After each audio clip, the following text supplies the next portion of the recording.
students, welcome to Science GV channel. So today we are going to discuss the part third of half yearly sample paper, midterm sample paper. We have already done part 1 and 2 in which we have discussed the very short answers and short answers type questions. Today we are going to discuss long answers type questions.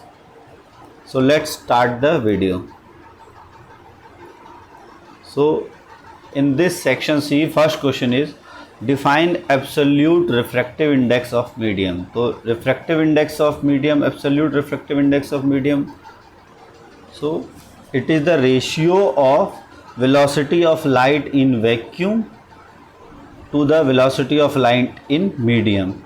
So n absolute refractive index is the velocity of light in vacuum, that is c, and velocity of light in medium v. So it is this, n is equal to c by v, and you know the value of c, it is 3 into 10 raised to power 8 meter per second. And with if refractive index is given, you can easily find out the velocity of the light in that medium. Now option number B, you are given three different media A, B and C. Which of these light travels faster? So according to this equation, if this is a constant, so refractive index is inversely proportional to the velocity of light, speed of light or velocity of light in that medium. So if refractive index is higher, velocity will be lower. Okay, so first A, B, C, highest value is n is equal to 1.7. so in which light, if n is highest, velocity is lowest, so lowest velocity of light in 1.7 and highest in 1.31. so which of these light travel fastest? So in medium C, light travels fastest because it has least refractive index, and in medium B, light travels lowest because it has highest refractive index. Now question third, light enters air to a flint glass having refractive index 1.65. what is the speed of light in dense flint glass?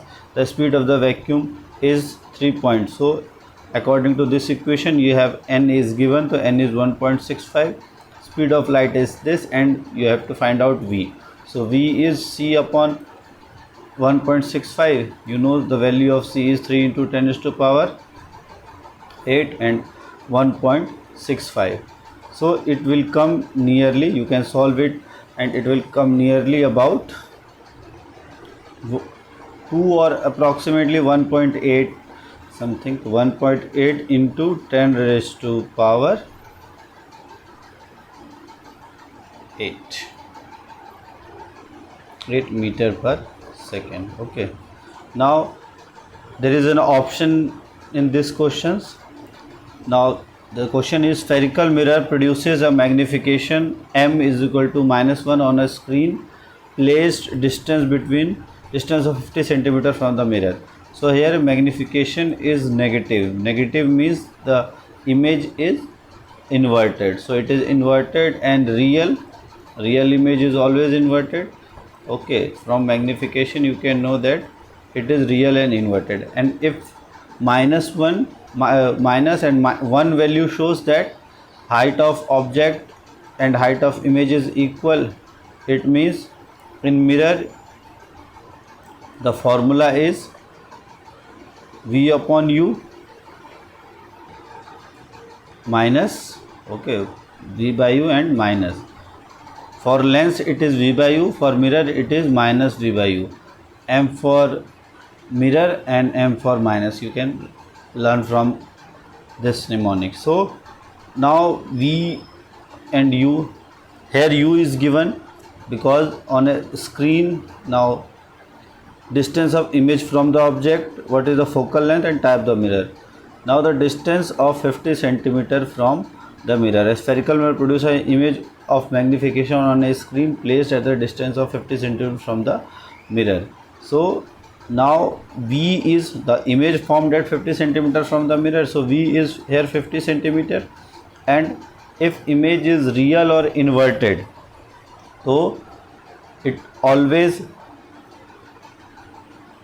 will be minus 50 centimeter because the image formed in front of the mirror, so it is minus Now you can easily calculate u from this. M is equal to 1 minus of minus 50 and u, it is minus, so u also become minus 50. So object is placed at 50 centimeter from the mirror and image is also formed at the 50 centimeter of the mirror. Now which type of mirror? So type of mirror is concave. Okay, because convex mirror always produce virtual and erect and diminished image. So type of mirror is concave because it can produce same size mirror, real and inverted. What is the distance of image from the object? So distance of the image from the object, so distance is how much distance? It is 0.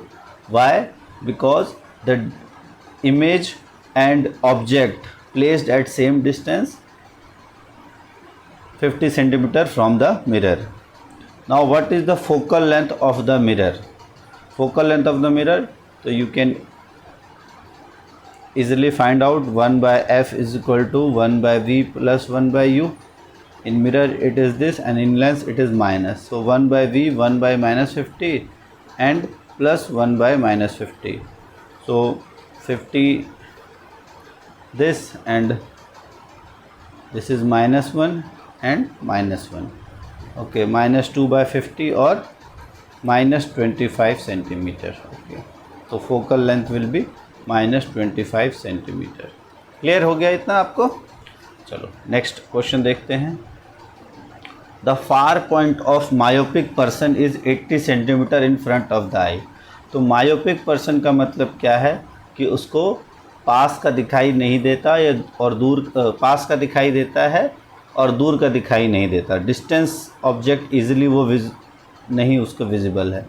तो आपको पता है myopic person है उसको दूर का दिखाई नहीं देता है. And far point is 80 centimetre in front of the eye. तो 80 सेंटीमीटर तक ही वो क्लियरली देख सकता है.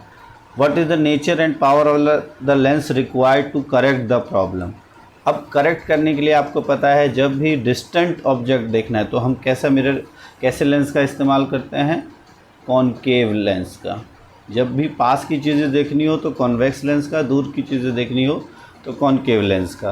तो कॉनकेव लेंस का पावर कितना होता है? नेगेटिव. तो ये नेगेटिव पावर के. तो what is the nature and power of the lens? तो नेचर कैसा होगा? कॉनकेव नेचर या डाइवर्जिंग नेचर. एंड पावर निकालने के लिए आपको पता है पावर का फॉर्मूला क्या होता है? सो अब इसमें पावर का आपको पता है फॉर्मूला क्या होता है? Power is 1 by f. और कॉनकेव के लिए हमको जो ये दिया हुआ है उसी के हिसाब से देखना है. We will take this as focus. So 1 upon में 80 and it is 80 centimetre. So 100 upon 80 metre में कन्वर्ट करने के लिए.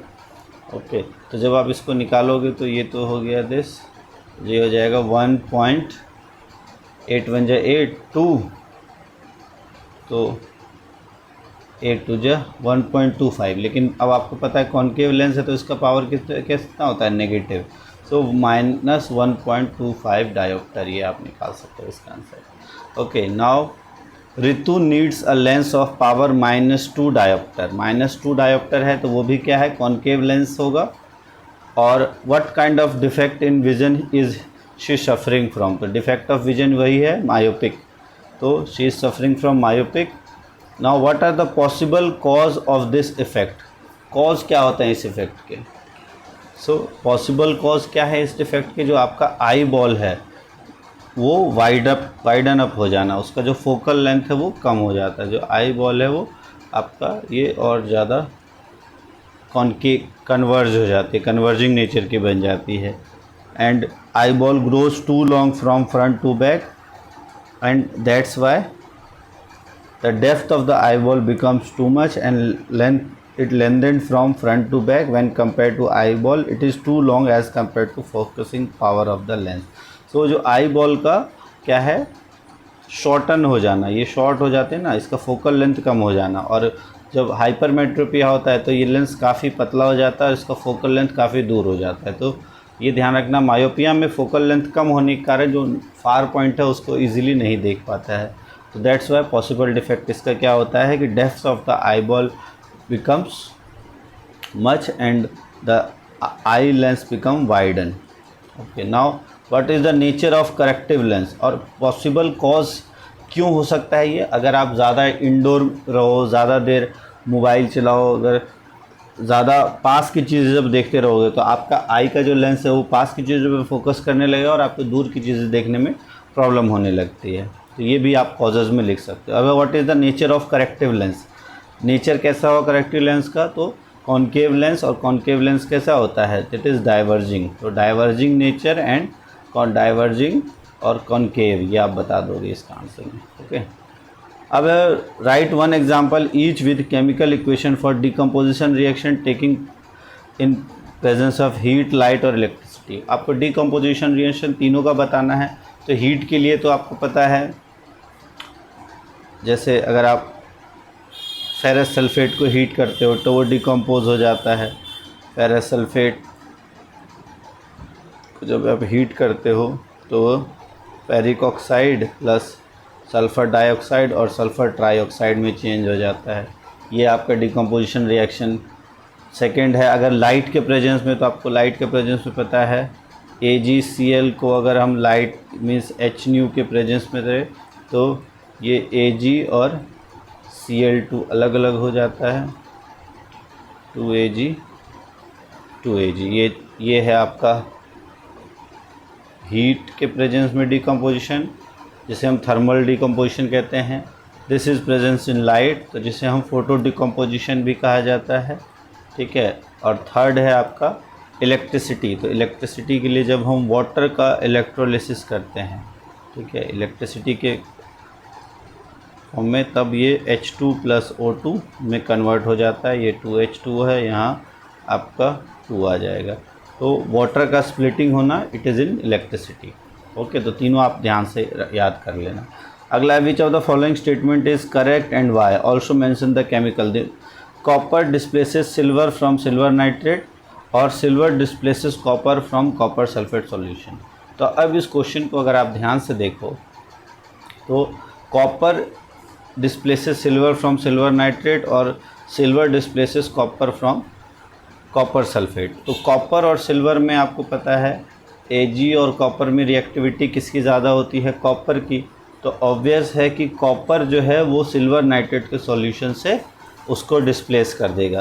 तो हमारा जो फर्स्ट स्टेटमेंट है that is copper displaces silver from silver nitrate, it is correct and the reaction will be copper plus silver nitrate. Silver nitrate का formula क्या हो जाता है? AgNO3, और इससे क्या बन जाएगा? Copper nitrate.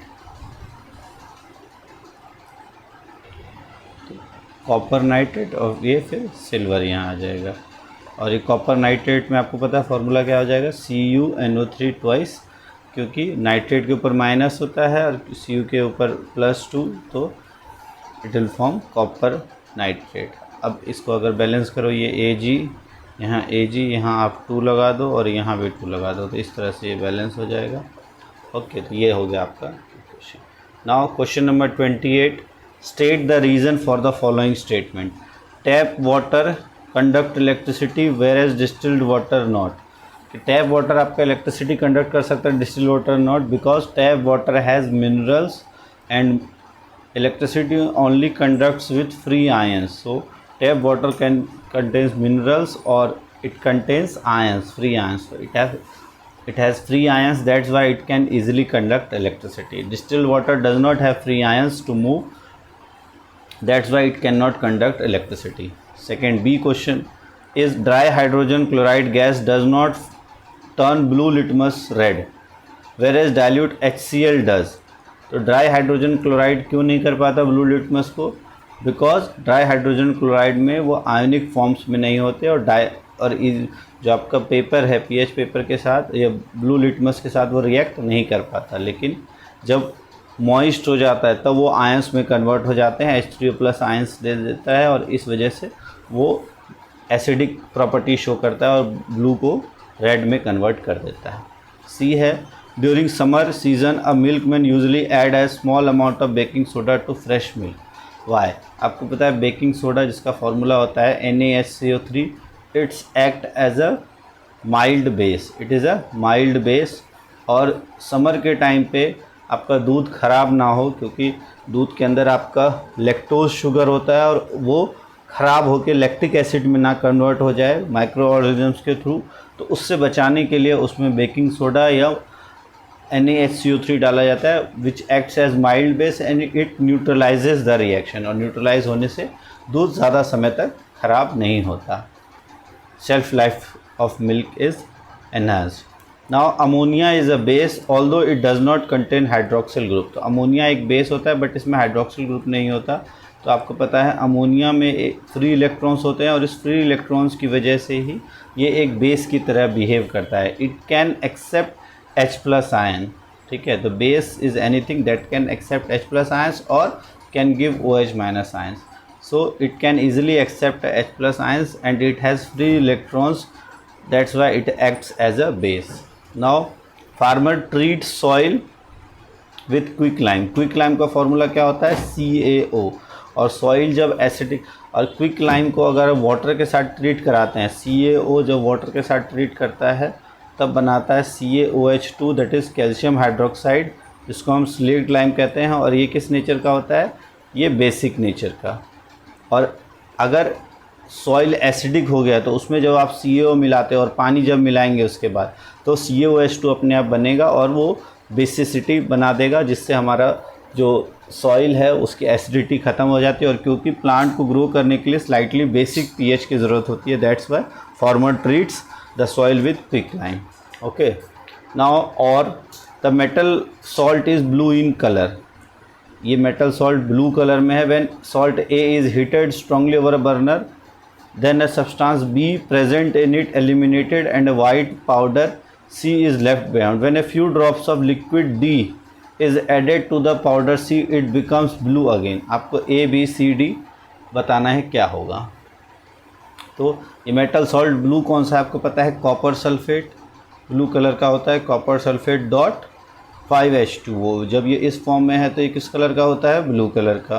तो ये आपका हो गया A।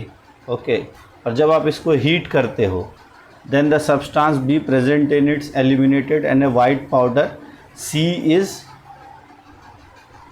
Left behind. जब इसको हीट करोगे तो ये वाला पार्ट ख़त्म हो जाएगा और जो B पार्ट B जो है वो हो गया आपका H2O एंड C क्या है आपका? जो white powder C, that is pure copper sulphate. Okay, now when a few drops of liquid D is added to powder C, तो ये पाउडर C में आप क्या मिलाओगे जब दोबारा? तो लिक्विड D। तो इसमें अगर आप दोबारा ऐड करोगे वाटर, सो फिर दोबारा से ये CuSO4 डॉट 5H2O बन जाएगा and it will be again blue in colour. So D is also water. So A is copper sulfate dot 5H2O, B is H2O, C is only copper sulfate and D is also H2O. So you can easily write A, B, C, D. Now write a chemical equation involved and type of the reaction. इसमें जो chemical equation हुई है उसको आपको इसमें बताना है। तो जब भी हम copper sulfate dot 5H2O को हीट करते हैं तब क्या होगा? तो इसमें जो रिएक्शन बनेगी वो है आपका copper sulphate dot 5H2O and when we heat it, heat के लिए आप ट्राइंगल का इस्तेमाल कर सकते हो, तब ये क्या बन जाता है? CuSO4 plus 5H2O। ओके, ये है आपका A, ये C और ये B। ओके, नाउ फिर जब ये फर्स्ट रिएक्शन है एंड सेकेंड रिएक्शन जब दोबारा इसमें हम वाटर ऐड कर देते हैं, लाइक CuSO4, ये आपका C plus water that is D, और ये रिएक्ट करके CuSO4 डॉट 5H2O बना लेगा, that is again become A। Okay, now give an example of the salt which also show the above property. आपको एक और सॉल्ट बताना है जो अबव प्रॉपर्टी शो करता है। तो यहाँ आपको पता है FeSO4 dot 6H2O, ferrous sulphate hexahydrate, ये भी एक तरह का ये किस कलर का पाउडर होता है, ग्रीन सॉल्ट होता है। जब इसमें से वाटर निकल जाता है तो स्लाइटली येलोइश पाउडर बन जाता है। ये भी इस तरह की प्रॉपर्टी शो करता है। तो ये इसका आंसर हो जाएगा FeSO4.6 H2O। Clear.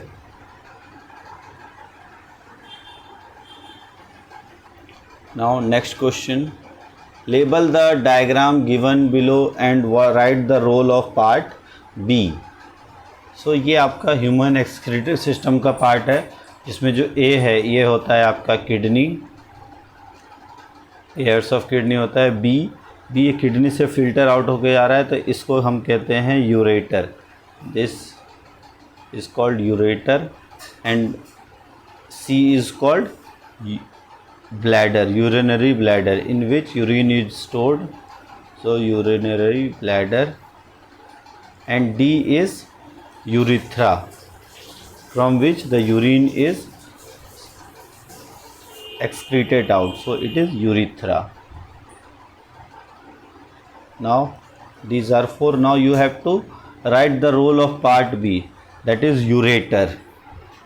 So it is the tube that connects kidney to the urinary bladder, and urine is transported from the kidney to the urinary bladder through this slender muscular tube by peristaltic contractions. And it is third, it prevents the backflow of urine in the kidney through the use of uretrovesical valves. So they have uretrovesical valves which prevent the backflow of urine to the kidney, and it transport urine from kidney to the urinary bladder, okay, by peristaltic movement. Clear. Now next question is, write two excretory products in plants and their methods of excretion. So plants क्या क्या excrete out करता है, अगर आपको पता हो तो gaseous form में plants carbon dioxide and oxygen दोनों excrete out करता है। जो भी प्लांट्स के सेल में रेस्पिरेशन का प्रोसेस होता है उसमें oxygen as a waste product बनता है, और कार्बन डाइऑक्साइड रेस्पिरेशन में ऑक्सीजन का यूज़ होता है और कार्बन डाइऑक्साइड रिलीज़ होता है, और फोटोसिंथेसिस में कार्बन डाइऑक्साइड का यूज़ होता है और oxygen as a waste product उसमें रिलीज़ होता है। और दोनों का जो एक्सक्रीशन का मेथड होता है वो सेम, बाय थ्रू स्टोमेटा। ठीक है, स्टोमेटा के थ्रू वो बाहर आते हैं। इसके अलावा एक्सक्रीटरी प्रोडक्ट्स प्लांट में अगर आप H2O बाहर निकलता है वो किसके थ्रू, ट्रांसपिरेशन प्रोसेस के through, and that's also through stomata. इन सब के अलावा प्लांट्स में और जो एक्स्ट्रा प्रोडक्ट होते हैं लाइक गम्स, रेजिन्स, ये प्लांट के कहाँ से निकलते हैं, गम्स, रेजिन्स। तो नेचुरल गम्स, रेजिन्स ये प्लांट के उसके स्टेम से, लीव्स से वो एक्सक्रीट आउट हो जाते हैं। मेनली आपको दो बताने हैं, तो ऑक्सीजन आप बता सकते हो, कार्बन डाइऑक्साइड एंड वाटर, ये तीनों से आप एवरी एक्सक्रीटरी प्रोडक्ट्स प्लांट्स में होते हैं, because they have not any specific organ for excretion. So through stomata most of the products are excreted out, and some are from the pores of stems or branches. They have some pores from which the resins are excreted out. Now question number 30, what is the role of cerebellum, pons and medulla of the hindbrain? So cerebellum, pons और medulla ये आपको पता है hind brain के part होते हैं। cerebellum का main function क्या होता है, तो सेरिबेलम का मेन फंक्शन होता है कोऑर्डिनेट करना और कंट्रोल करना डिफरेंट मस्कुलर एक्शंस को, एंड मेंटेन करना posture and equilibrium of the body, that is the function of cerebellum. And also like during activity of walking, drinking, riding, it controls the breathing rate and controls facial expression and mastication of food. It is controlled by cerebellum. Pons आपको पता है ये भी hind brain का part होता है, और ये मेनली ब्रीदिंग रेट को कंट्रोल करता है, फेशियल एक्सप्रेशन और मेस्टिकेशन ऑफ फूड को कंट्रोल करने का काम होता है इसका। सेरिबेलम कोऑर्डिनेट करता है डिफरेंट मस्कुलर एक्शंस को, और पोस्चर और इक्विलिब्रियम ऑफ बॉडी को मेंटेन करके रखता है। मेडुला ऑब्लांगेटा ये इनवॉलेंटरी एक्शंस को कंट्रोल करता है, like breathing, blood pressure, movement of alimentary canal, इन सब को कंट्रोल करने का काम मेडुला ऑब्लांगेटा का। और रिफ्लेक्स रिस्पॉन्सेस लाइक सैलिवेशन, जो सलाइवा निकलता है वो, और वॉमिटिंग, ये भी आपका मेडुला के थ्रू ही कंट्रोल होता है।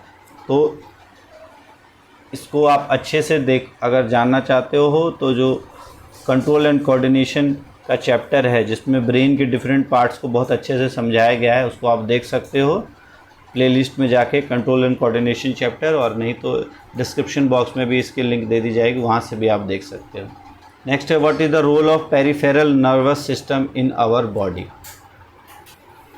सो पेरिफेरल नर्वस सिस्टम क्या होता है? It is a part of our nervous system that lies outside our brain. ये हमारे ब्रेन से बाहर जो भी पार्ट होता है, जिसमें स्पाइनल कॉर्ड और जितना भी पार्ट हमारे बॉडी आउट ऑफ ब्रेन है उससे को कंट्रोल करके हम पेरिफेरल नर्वस सिस्टम बनता है। और इसका मेन काम होता है sending information from different areas of your body to your brain and instruct the different part of body from sending signals from brain to different parts of body. तो brain से command को अलग अलग body parts तक पहुंचाना और अलग अलग बॉडी पार्ट्स से इंफॉर्मेशन को ब्रेन तक पहुंचाना, ये काम किसका होता है? पेरिफेरल नर्वस सिस्टम का, जिसमें न्यूरॉन एक बहुत इंपॉर्टेंट रोल प्ले करता है। Now write one important role of cerebrum of forebrain. तो आपको पता है फोर ब्रेन का एक पार्ट होता है सेरिब्रम। इसका क्या फंक्शन होता है? ये मेनली थिंकिंग पार्ट होता है, जो सोचने वाला पार्ट होता है। तो it is a thinking part and responsible for reasoning, speech, intelligence, hearing and usage of information. इसके लिए भी आप कंट्रोल एंड कोऑर्डिनेशन का लेक्चर आप देखो, बहुत अच्छे से समझाया गया उसमें। Now how does your body respond when adrenaline is secreted into the blood. So adrenaline hormone जो है वो रिलीज़ होता है किसके थ्रू? एड्रिनल ग्लैंड के थ्रू। और इसको पता है आपको स्ट्रेस हार्मोन भी कहा जाता है। तो व्हेनेवर हमारा बॉडी को लगता है स्ट्रेस होता है, ये हार्मोन रिलीज़ होता है, और इस हार्मोन को रिलीज़ होने से हार्ट बीट स्पीड अप हो जाती है। और स्पीड अप क्यों होती है? ताकि ज़्यादा से ज़्यादा सप्लाई मिल सके मसल्स को, और मसल्स को सप्लाई मिले और ब्लड प्रेशर भी बढ़ जाता है। ये सारे फंक्शंस करने से जो स्ट्रेस या इमरजेंसी की सिचुएशंस है उससे कोप अप कर पाते हैं हम, और that's why it is called stress hormone. और ये सारी चीज़ें होती हैं। जब स्ट्रेस हार्मोन रिलीज़ होता है तो anxiety, weight loss, excessive sweating, palpitations, ये सारी चीज़ें होती हैं अगर ओवर सिक्रेशन हो जाए एड्रेनलिन का। तो नेक्स्ट है label the following parts 2 and 5, write its role the part of 2। तो पार्ट 1 आपको पता ही है न्यूक्लियस, ये एक न्यूरॉन का डायग्राम है, आपको पता है, अगर आपको अच्छे से देखो ये बहुत इंपॉर्टेंट एग्जाम में आता है। ये न्यूरॉन का डायग्राम है, ये है आपके डेंड्राइट्स, ये है आपके न्यूक्लियस, ये है आपका cell body, these are axons and they are axonal ends. तो जो सेकंड पार्ट है, जब यहाँ पे दूसरा न्यूरॉन यहाँ पे सेम इसी का अगर आप बात करो, दूसरे न्यूरॉन्स के डेंड्राइट्स आते हैं, इन दोनों के जंक्शन को कहते हैं सिनेप्सिस। अब इसमें जो रोल है पार्ट 2 का, इसका काम क्या होता है? जब इलेक्ट्रिकल सिग्नल्स यहाँ से जाती है एक्सोनल एंड से, तब ये इलेक्ट्रिकल सिग्नल्स यहाँ पे केमिकल सिग्नल्स में चेंज हो जाती है, और ये जो गैप है वो केमिकल से फिल हो जाता है। फिर इस केमिकल सिग्नल्स को दोबारा इलेक्ट्रिकल सिग्नल्स में कन्वर्ट करने का काम होता है इन डेंड्राइट्स का, और फिर वो इलेक्ट्रिकल सिग्नल एक्सॉन्स के थ्रू फिर दोबारा एक्सोनल एंड में आती है, और फिर सिनेप्सिस के थ्रू नए एक्सॉन्स के डेंड्राइट्स के थ्रू डिफरेंट बॉडी पार्ट से एक जगह से दूसरी जगह तक जो इन्फॉर्मेशन है वो इम्पल्स के थ्रू पहुंच जाती है। तो function of 2, it converts chemical signals into electrical signal and also send the information from cell body to axon. Okay, so this is the part C or descriptive part of this paper. So इसमें हमने total 5 questions किए जो आपके 30 marks के थे। अगर आपको ये अच्छी लगी हो वीडियो तो इसको ज़रूर लाइक करो, क्वेश्चंस को पहले अपने से सॉल्व करो, कोई डाउट हो तो भी कमेंट बॉक्स में लिख सकते हो आप। और अगर आपको इस तरह की और वीडियोस चाहिए तो कमेंट बॉक्स में ज़रूर लिखो।